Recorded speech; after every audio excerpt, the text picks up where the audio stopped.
ሰላም በያላችሁበት ሁሉ የተወደዳችሁ ተመልካቾቻችን ከአማራ ሚዲያ ኮርፖሬሽን ጎንደር ስቱዲዮ ወደ እናንተ የሚደርሱ ዜናዎቻችን ተጀምረዋል። ከዜናዎቹ ጋር ዳንኤል ወርቅ አብሬያችሁ ቆያለሁ። በቅድሚያ የሰራተኞችን መብትና ጥቅም ማስከበር የተቋማትን ውጤታማነት ማረጋገጥ መሆኑን የጎንደር ከተማ አስተዳደር የመንግስት ሰራተኞች ተናገሩ። የዓለም የሰራተኞች ቀን መከበር ሰራተኛው የሚጠበቅበትን ኃላፊነት እንዲወጣና ማግኘት የሚገባውን ጥቅም ለማረጋገጥ የሚያግዝ ነው ተብሏል። አገኘው አበው በዚህ ጉዳይ ተጨማሪ ያለው የዓለም ሰራተኞች ቀን ወይም በፈረንጆቹ አገላለጽ ሜይ ዴይ የሰራተኞች በደልና ጫና የወለደው ትግልና ዋጋ ተከፍሎለት የተገኘ ፍሬ በመሆኑ በየዓመቱ ሚያዝያ 23 ቀን ተከብሮ ይውላል። መነሻውም በ19ኛው መቶ ክፍለ ዘመን አጋማሽ ሰራተኞች በቀን ከ10 እስከ 16 ሰዓታት ለስራ ምቹ ባልሆነ አካባቢዎች ለአደጋ በተጋለጠ ሁኔታ ይሰሩ ነበር። በዚህ ምክንያት በስራ ላይ በሚደርስ አደጋ ህይወትን ማጣት፣ አካል መጉደል፣ ለጤና ችግር መዳረግና መሰል በደሎች ይደርስባቸው የነበሩ ሰራተኞች ሁኔታውን ለመቀየር በአሜሪካን ሀገር በተቀጣጠለው ትግል ሚያዝያ 23 ቀን 1880 የመጨረሻ ምዕራፍ ማግኘቱን ታሪክ ያስታውሳል። በዚህ የተነሳ በዓለማችን የተለያዩ ሀገራት ብሔራዊ በዓል አድርገው ሲያከብሩት፣ ሌሎች ደግሞ አስበውት ይውላሉ። የጎንደር ከተማ አስተዳደር የመንግስት ሰራተኞች የቀኑ መከበር ሰራተኞች መብታቸውና ጥቅማቸውን ለማረጋገጥ እንደሚያግዝ ያነሳሉ። ሚያዝያ 23 እኔ በበኩሌ ምንድነው ግዴታዬ መብቴስ እስከየት ነው ግዴታዬስ እስከየት ነው ብለን መናስብባት ልዩ ቀን ነው። ስፔሻሊ ለሰራተኞች በኃይል በጉልበት አላግባብ ሰራተኛን ማስወጣት ማስገባት፣ ስራ መጨመር፣ ጫና መፍጠር፣ ትርፍ ሰዓት ማሰራት እነዚህ ነገሮች ተገቢ ናቸው ያላሰበ ተገቢ ሳይሆን ደግሞ ኃላፊው ካሰራ የሚጠየቅበት አግባብ አለው፣ ደረጃ አለው። የሰራተኞች መብትና ጥቅም መከበር ተባብሮ ለመስራትና ተቋማትን ውጤታማ ለማድረግ እንደሚያግዝን የመንግስት ሰራተኞቹ ተናግረዋል። ሰው የሆነ ኃላፊነት ላይ ቦታ ሲቀመጥ ሚዛናዊ ሆኖ ነው ህጉ በሚፈቅደው መመሪያው በሚፈቅደው የሰራተኛውና መብትና ጥቅም ማስከበር አለበት ብዬ አስባለሁና እንደዚህ ከሆነ ሀገራችን ወደ ተሻለ ደረጃ ተሸጋገራለች፣ የተሻለ ስራ ይሰራልና ሁሉም በያለበት ያው መብትና ግዴታውን አውቆ ተግባራትን ያከናውን ነው የምመክረው። ሰው ካልተበደለ ሰው ጫና ካልደረሰበት ጥሩ የስራ ኢንቫይሮንመንት ይኖራል። ውጤታማ የሆነ ስራ ማስመዝገብ ይቻላል። የተለያዩ ተተኪዎችን ማፍራት ይቻላል። ጥሩ ለመስሪያ ቤት አርአያ ሆኖ ለመታየት አሪፍ ነው የቀኑ መከበር። የጎንደር ከተማ አስተዳደር ሲቪል ሰርቪስና የሰው ኃይል ልማት መምሪያ የእቅድ ዝግጅት ክትትልና ግምገማ ባለሙያ አቶ ይግዛው መኮንን የሰራተኞች ቀን መከበሩ መብታቸውና ግዴታቸውን ለማወቅ እንደሚረዳ ይገልጻሉ።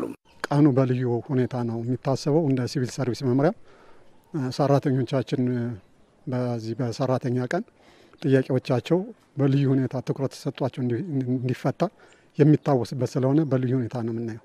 ሰራተኞች ውጤታማ እንዲሆኑ ህግንና መመሪያን መሰረት አድርጎ መከወን እንደሚገባም አቶ ይግዛው ጠቅሰዋል። መመሪያን፣ ደንብን፣ ህግን፣ አሰራርን ጠንቅቆ አውቀው ስራን አለመስራት ቅድም ባልኩት በመልካም አስተዳደር ችግር፣ በቅሬታ አፈታት ላይ፣ በአገልግሎት አሰጣጥ ላይ የነበሩ ክፍተቶች በከፍተኛ ደረጃውን እየቀነሱ ተጠያቂነትም እየመጣ ስለሆነ መመሪያን፣ ህግን፣ ደንብን አውቆ መስራት አማራጭ የሌለው ጉዳይ ተብሎ ስለተያዘ እኛም በዚህ በኩል ልዩ ትኩረት ሰጥተን እየሰራን ነው እንገኝ። የዓለም ሰራተኞች ቀን የስራ ሰዓት 8 ሰዓት ሆኖ እንዲወሰንና ሌሎች ጥቅሞችን ያስገኘ ሲሆን ለሰራተኞች መብት ህይወት የከፈሉ ሰዎች የሚታሰቡበት ሆኖ በየዓመቱ ይከበራል። የታጠቁ ኃይሎች የመንግስትን የሰላም ጥሪ ተቀብለው ጥያቄያቸውን በድርድርና በውይይት እንዲፈቱ በምዕራብ ጎንደር ዞን የገንዷ ከተማ አስተዳደር የመንግስት ሰራተኞች ጠየቁ። የጥፋት ልጆችና መዘዞቻቸው በሚል መሪ መልእክት በምዕራብ ጎንደር ዞን ገንዷ ከተማ አስተዳደር ከመንግስት ሰራተኞች ጋር ውይይት ተካሂዷል። ይህን ጉዳይ የተመለከተው ደስታ ካሳ ነው። መረጃውን ያደረሰን ደግሞ የገንዷ ከተማ አስተዳደር መንግስት ኮሙኒኬሽን ነው። የጥፋት እጆችና መዘዞቻቸው በሚል መሪ መልእክት በምዕራብ ጎንደር ዞን ገንዳ ውሃ ከተማ አስተዳደር ከመንግስት ሰራተኞች ጋር ውይይት ተካሂዷል። በውይይቱ በክልሉ የተፈጠረው የጸጥታ ችግር ያደረሰው ሰብአዊ፣ ኢኮኖሚያዊና ማህበራዊ ቀውስን የተመለከተ ዘጋቢ ፊልም ለተሳታፊዎች ቀርቦ ውይይት ተደርጎበታል። በክልሉ የተፈጠረው የጸጥታ ችግር በማህበረሰቡ ላይ ያስከተለው ሰብአዊና ማህበራዊ ቀውስ አስከፊ በመሆኑ ችግሩን በድርድር መፍታት እንደሚገባ በውይይቱ የተሳተፉ የመንግስት ሰራተኞች ጠይቀዋል። በጸጥታ ችግሩ ምክንያት የተለያዩ ማህበራዊ ተቋማት አገልግሎቶቻቸው በመስተጓጎሉ ህዝቡ ጉዳት እየደረሰበት በመሆኑ ሁሉም ለሰላም መረጋገጥ የድርሻው መወጣት አለበት ብለዋል። ለኔ እንደ መንግስት ሰራተኞች ማረጋው ምንድነው ሰላም እንዲመጣ የሰላም እንቅስቃሴ ማድረግ ነው።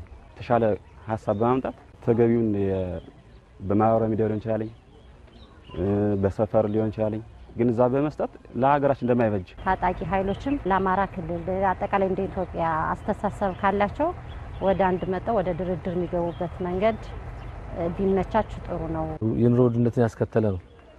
የኑሮ ውድነትን ብቻም ሳይሆን አሁን ሰው ሞቶ ለመጠየቅ ሰው ታሞ ሕክምና ቦታ ለመድረስ አስቸጋሪ ሁኔታ ነው ያለውና ይህ በዋናነት ይቀርፋል የማስበው መላው የጸጥታ መዋቅራችን ከሚመለከታቸው አጋር አካላት ጋር ሆኖ የህዝብን ሰላምና ደህንነት ሊያረጋግጥ በሚችል መንገድ ቁጭ ብሎ መነጋገር አለባቸው የሚል ነገር አለ። የህዝብ መገልገያ መሰረተ ልማቶች መውደማቸውን የጠቀሱት ደግሞ የገንዳ ውሃ ከተማ አስተዳደር ተቀዳሚ ምክትል ከንቲባ አብዱል ከሪም መሐመድ ናቸው። ህዝቡ ሰላም ወዳድ በመሆኑና ከመንግስት ጎን በመቆሙ ገንዳ ውሃ ከተማ አስተዳደር ብዙ ችግር አለመድረሱን ተቀዳሚ ምክትል ከንቲባው ጠቁመዋል። እንደ ገንዳ ውሃ ከተማ አስተዳደር እስካሁን ባለው ነባራዊ ሁኔታ ህዝቡም የመንግስት ሰራተኛውም ከጎናችን ሆኖ ከመንግስት ጸጥታ መዋቅር ጋር ሆኖ እስካሁን የተደፈረበት ነገር የለም፣ የደረሰ ውድመት የለም። ነገር ግን ሌሎች አካባቢ ላይ በደረሰው እንትን የኔ ቢደርስ ብሎ ማሰብ ያንዳንዴ የመንግስት ደጋፊ ናቸው ተብሎ ቤታቸው ይቃጠላል። የመንግስት ሰራተኛው ወደ ቀልቡ ተመልሶ ማህበረሰቡን ማስረዳት አማራ ክልል እንዴት ወደ ኋላ እየተጎተተ እንዳለ ሌሎች የኢትዮጵያ ክልሎች ጋር እኩል መልማት ሲገባው ወደ ኋላ እየተጎተተ ነው ያለው። ይሄንን በግልጽ ማሳየት ያስፈልጋል። መንግስት በሰላማዊ መንገድ ችግሩን ለመፍታት ጥረት እያደረገ መሆኑን የጠቀሱት አቶ አብዱል ከሪም በቀጣይ ህግ የማስከበር ስራው ተጠናክሮ ይቀጥላል ብለዋል። ጫካ የወጣ የመሰለውም ይኖራል፣ ያልመሰለውም ተደናግሮ የወጣ ይኖራል። እዛ ከሄደ በኋላ ግን እገታ የአማራ ህዝብ ጥያቄዎችን ያስመልሳሉ፣ ግድያ የአማራ ህዝብ ጥያቄዎችን ያስመልሳሉ። ያ የሚመለሰው አርሶ አደርን በሄክታር ኮታ እየጣልክ በማስከፈል ነው። እንደዛ አይደለም። እርሻ ለማረስ አሁን ሰው እየተቸገረ ነው ያለው። መንግስት የመጨረሻው የማስከበር ስራ ይሰራል። የመንግስት ሰራተኞች ህዝብን በታማኝነት በማገልገል የማህበረሰቡን የልማት የሰላምና መልካም አስተዳደር ችግሮች እንዲፈቱ ኃላፊነታቸውን ሊወጡ እንደሚገባ ተቀዳሚ ምክትል ከንቲባው አሳስበዋል። የመንግስት ሰራተኞች በተሰማሩበት የሙያ መስክ ማህበረሰቡን በታማኝነት በማገልገል ለሰላም መረጋገጥ ሚናቸውን እንዲወጡ በጎንደር ከተማ አስተዳደር የዞብል ክፍለ ከተማ አሳሰበ። ክፍለ ከተማው በአገልግሎት አሰጣጥና በወቅታዊ የሰላም ሁኔታ ውይይት አካሂዷል። ቃልኪዳን አይሌ በዚህ ጉዳይ ተጨማሪ አላት።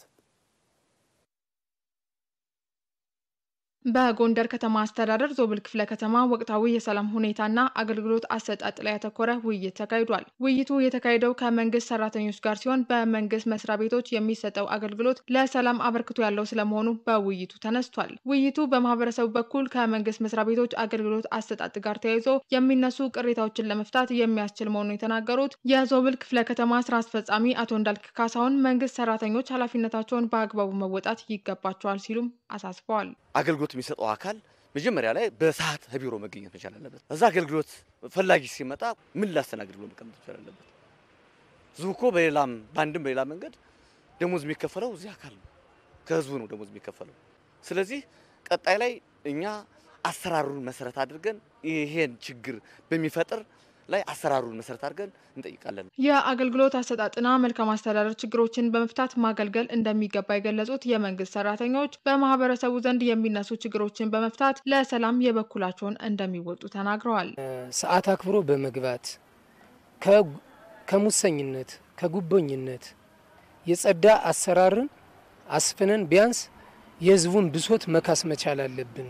ከመምከር አንፃር ለምሳሌ ሐሰተኛ ወሬዎችንም ደግሞ ከማራገብ ከመቆጠብ አንፃር የመልካም አስተዳደር ስራዎችን ከመደገፍና ከመስራት አንፃር ምክንያቱም ሰዎችን ወደ ህግ ወጥነት የሚገፋቸው ከዚህ የሚፈጠረው ጥሩ ያልሆነ አሰራር ስለሆነ ይህን ቢደረግ የተሻለ ነው በሚል የመንግስት ሰራተኛው ራሱ አስተዋጽኦ የመንግስት ሰራተኛው በተሰማራበት የሙያ መስክ ማህበረሰቡን በታማኝነት በማገልገል ለሰላም ሚናውን መወጣት እንደሚገባውም አቶ እንዳልክ ገልጸዋል። በክልላችን እየተፈጠረ ያለው ችግር በከተማችን እየተፈጠረ ያለውን ችግር አስመልክቶ መላ የመንግስት ሰራተኛችን ሁሉም በቁጭት ነው ሲናገር የነበረው።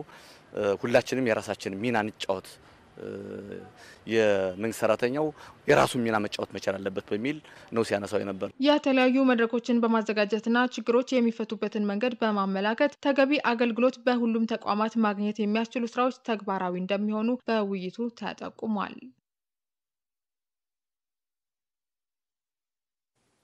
ቁጥሩ ከጊዜ ወደ ጊዜ እየተመናመነ የሚገኘውን ዋሊያ ከጥፋት ለመታደግ የአካባቢው ማህበረሰብን ያሳተፈ ጥበቃ ማድረግ እንደሚገባ የሰሜን ተራሮች ብሔራዊ ፓርክ ጽሕፈት ቤት አስታወቀ።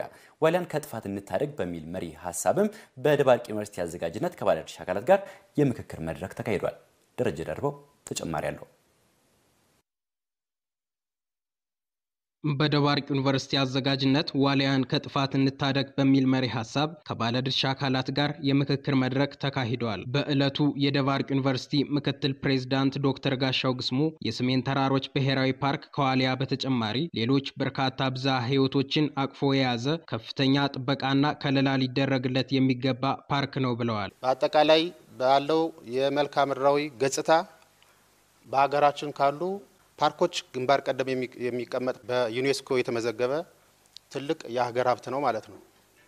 ስለዚህ ይህ ፓርክ ይህን ያክል ሀብት ይዞ እያለ ነገር ግን ከጊዜ ወደ ጊዜ በተለያዩ ተፈጥሯዊና ሰው ሰራሽ ምክንያቶች ሀብቱ ትልቅ አደጋ ላይ እየወደቀ መጥቷል። የሰሜን ጎንደር ዞን ምክትል አስተዳዳሪና የንግድና ገበያ ልማት መምሪያ ኃላፊ ቢምረው ካሳ እንደገለጹት ብርቅዬ እንስሳ የሆነው ዋሊያ በአካባቢው ማህበረሰብ ዘንድ በስፋት የሚታወቅ ሃይማኖታዊና ታሪካዊ ዳራ ያለው በመሆኑ ከፓርኩ አልፎ የአካባቢው ማህበረሰብ መገለጫ መሆኑን ተናግረዋል። ዋሊያን የምንጠብቅበት ሁኔታ መፈጠር አለበት። የሃይማኖት አባቶቻችን ድርሻ ከፍ ማለት አለበት ማለት ነው። ለምንድነው የሃይማኖት አባቶቻችን ከዚህ የበለጠ የሚወገዝ ተግባር የለም? ለምንድነው የማንወግዘው? ይሄን አስነዋሪ ተግባር ማለት ነው። በእለቱ ከተነሱ ጥያቄዎች መካከል የጥበቃ ስራውን በብቃት የመከወን አቅም ማነስ፣ በአካባቢው ላይ በበቂ ሁኔታ የግንዛቤ ፈጠራ ስራ ለመሰራትና ለጉዳዩ የተሰጠው ትኩረት አናሳነት የሚሉት ይገኙበታል። ምን ይኖረናል? አሁን እኛ በዚህ አካባቢ ምን አለ? ምን ተዋቁበት ነገር አለ? ይህ ከለል። ስለዚህ እኔ በእውነት አንደኛ መጀመሪያ እንደተናገርነው ቢሆን ቁጥሩ እዚህ በታች ሳይደርስ ነበር እኛ ያሳሰብነው። ስካውት የለም ማለት አይቻልም፣ ወይም ደግሞ የሚጎበኛቸው የለም ማለት አይቻልም። አለ፣ ግን ያ በቂ ነው ወይ? አሁን በሰሜን ተራራዎች ብሔራዊ ፓርክ የጸጥታው መደፍረስ በዛ አካባቢ ችግር እንዳለ ሆኖ እነዚህ ሰዎች እነዚህ ስካውቶች መንከባከብ ይችላሉ ወይ?